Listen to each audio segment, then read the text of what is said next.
Hello, and welcome back to the 8th installment in an ongoing series of videos about the history of Japanese printmaking and the collection of Japanese works on paper at the Honolulu Museum of Art. I'm Stephen Salel, the curator of Japanese art. In our previous video, we discussed Suzuki Harunobu, the first artist to employ the technology of full-color multi-block printmaking. In the late 1760s and 1770s, Harunobu defied the military government's ban on non-official calendars and carefully hid calendrical information about the coming year within his images. Today we will focus upon Kitagawa Utamaro, who was active around the turn of the 19th century, and who is shown here in a portrait by his contemporary Chobunsai Eishi. At the end of his career, Utamaro became a victim of the censorship laws that Harunobu managed to circumvent. Utamaro is foremost remembered for his stunning depictions of women. Some of his images are reminiscent of his predecessor Harunobu.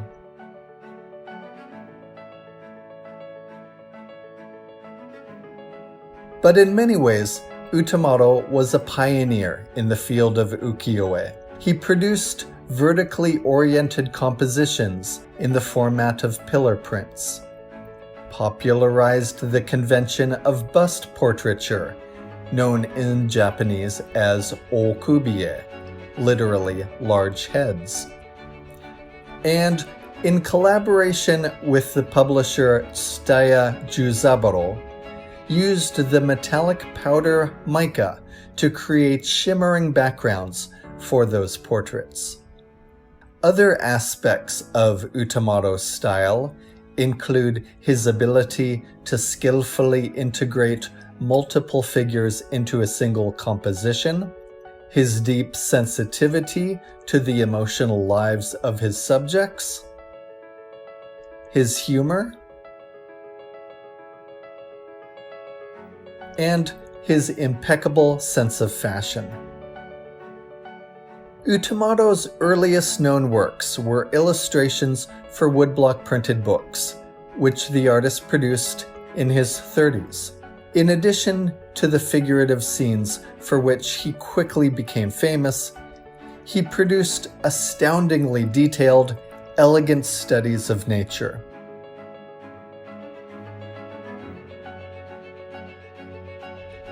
By the early 1790s, he had selected as his main subject the women of the Yoshiwara brothel district. His images chronicle their daily lives, not only highlighting annual public events such as the Autumn Harvest Festival, but also unexpected crises such as when the district was destroyed by fire in 1794, forcing the residents to take shelter in temporary makeshift housing. Inspired by the novels of Ihara Saikaku, Utamaro frequently portrays specific individuals who he identifies by name, be they high-ranking courtesans, who were the most popular women in the Yoshiwara in the early 18th century, or waitresses who worked in the tea houses of the Yoshiwara and who, by the 19th century, gained greater attention than some courtesans. He even offered insight into the interaction between these women. Here, the tea waitresses Okuta and Ohisa are depicted in a game of tug-of-war. And here, the same two women are shown in a flower arrangement contest. Among the most famous celebrities of the Yoshiwara at that time, they seem to have been very competitive. Several of Utamaro's portraits discuss women in terms of their individual personalities, such as those who struggled with social etiquette, those with strong maternal instincts, and those with compulsive behaviors. Many of Utamaro's finest works were made in collaboration with others. Jupensha Ikku, best known for his publication Traveling the Tokaido on Shank's Mare, contributed the text for Utamaro's Picture Book of the Greenhouse's annual events, which offered a glimpse into both the public lives of women in the Yoshiwara, as well as their private moments.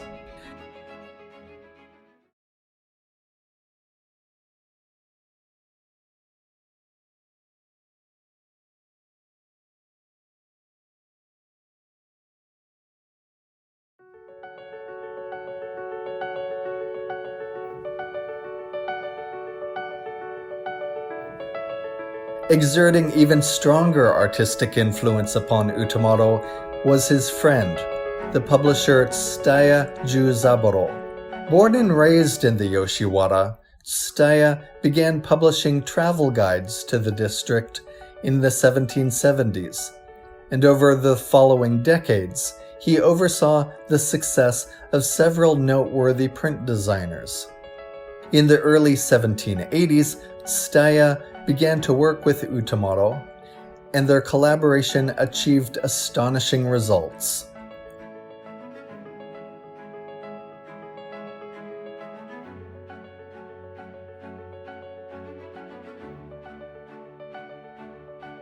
In these prints with Tsutaya, Utamaro often depicts his figures against a field of sparkling, silvery mica.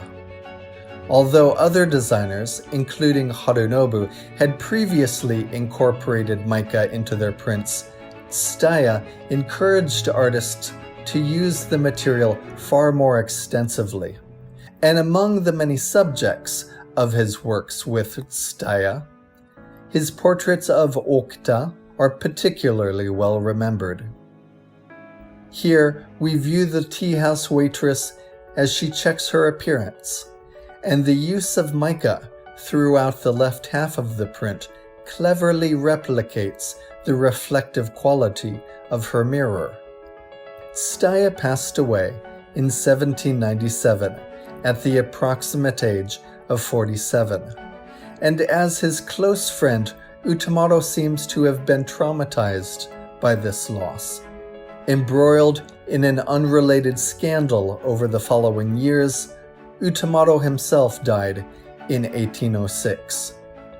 The root of that scandal was an illustrated biography of Toyotomi Hideyoshi, the feudal lord who unified Japan at the end of the 16th century after more than a century of civil war.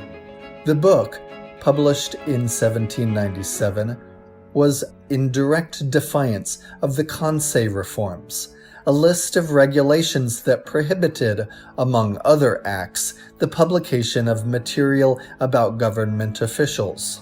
Nevertheless, Utamaro decided to produce a series of prints based on that biography. Among the prints was one that depicts Hideyoshi at a cherry blossom viewing party at Daigoji Temple near Kyoto in 1598.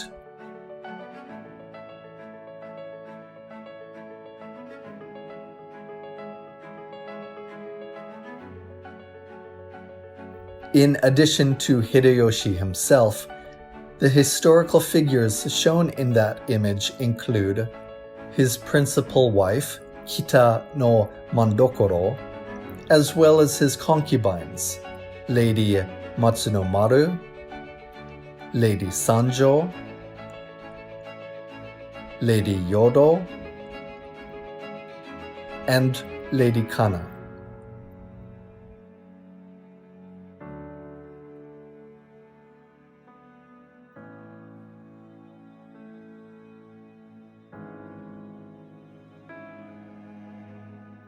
Utamaro was jailed for 50 days for refusing to comply with the Kansei reforms, and for portraying several historical figures in a potentially unseemly light. Throughout his imprisonment, the artist's hands were manacled. This traumatic experience, combined with the recent loss of his close friend, seems to have led to Utamaro's death at the age of about 53 in 1806. A broad look at Utamaro's career underscores the difficult social conditions of Edo at that time. Some women living in the Yoshiwara district were able to achieve fame, but most did not, and all of them were forced to endure life as indentured servants in the sex industry. Artists such as Utamaro, meanwhile, enjoyed commercial success, but their artistic freedom was limited, and the pursuit of certain subjects sometimes led them into danger. In our next video, we will return to the kabuki stage to discuss the actor prince of Katsukawa Shunsho.